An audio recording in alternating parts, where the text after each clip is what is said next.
সুন্দরভাবে সাজুগুজু করে পরিপাটি হয়ে তো পৌঁছে গিয়েছিলাম, কিন্তু এটা কতক্ষণ। ঢোকার মুখে গেটটা এত সুন্দর করে সাজিয়েছিল না, চারিদিকটা দেখার মতো। তারপরে ভিতরে ঢুকেই গণেশের মূর্তিটা, এটা খুব সুন্দর দেখতে ছিল।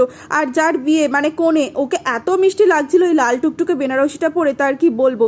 কিন্তু আমরা ওখানে ফটো তুলছিলাম, ফটো তোলার পর থেকেই শুরু হয়ে গিয়েছিল সেই দাবানলের গরম। এত গরম লাগছিল, অত পাখার মধ্যে হলে কি হবে, এত লোকজন, বিয়ে বাড়িতে গরম লাগবে না। এরা সবাই মিলে পকোড়া খাচ্ছিল আর আমি খাচ্ছিলাম গ্লাসের পর গ্লাস জল, কারণ প্রচণ্ড জল তেষ্টা পাচ্ছিল।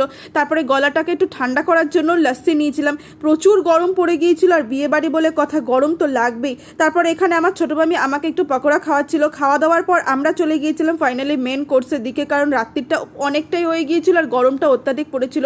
এখানে ডাল ভাত খাচ্ছিলাম, আমার বিয়ে বাড়ির ডালটা খেতে না ভীষণ ভালো লাগে। তারপরে খাওয়া দাওয়া শেষ হওয়ার পর বাইরে এসে গিয়েছিলাম, আর চুলটাকে দেখো কোথায় বেঁধেছি, এক লুক করে যাই আর এক লুক করে ফিরি, তাহলে আর কি হয় বলো।